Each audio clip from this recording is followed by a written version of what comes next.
Okay, so now I'm going to draw over my hamster, and I'm going to speed up the video so it looks like I'm doing it really fast.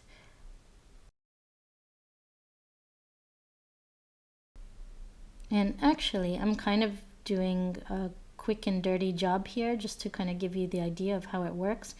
Obviously, whatever you draw is going to be much better the more time you can give it. And I'm actually not drawing with the mouse right now. I have a Wacom tablet. Sometimes we call it a Wacom tablet.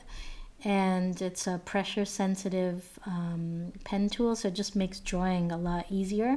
But you don't need to have one in order to make a cool illustration. You just need to have the time to make sure that it comes out good. So there's a little hand here and it's eating something, and then I'm just gonna draw.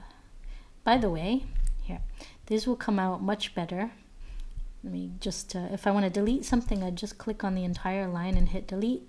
Some of these strokes would actually look better if they were really thin. For example, if I'm going to do whiskers. So I do encourage you to change up your lines a little bit. So maybe like little details can be thinner than the main lines that would be on the outside.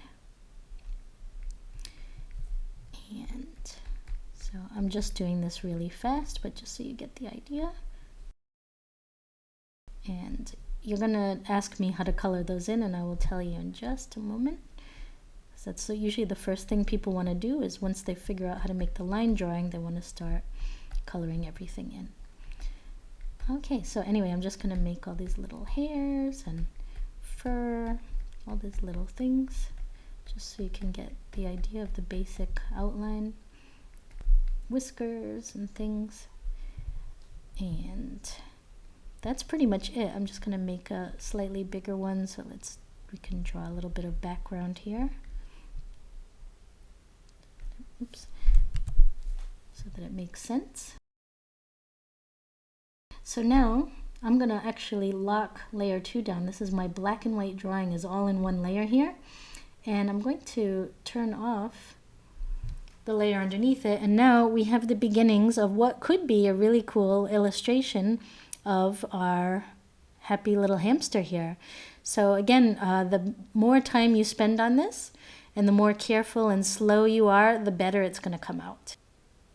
So I find that the best ones are the ones that, you spend a lot of time on, you put lots of little details in it. And this is just the black and white part. I know what you want to know now. You want to know, how do I color it in? It's not the same way you would color something in Photoshop if you've used Photoshop before. So this also gets people annoyed with Illustrator when they're coming to it from Photoshop. So let me show you 3 ways that you can color in your illustration. Before I do anything else, I'm going to show you how to save this so that you have the black and white version in the next lesson.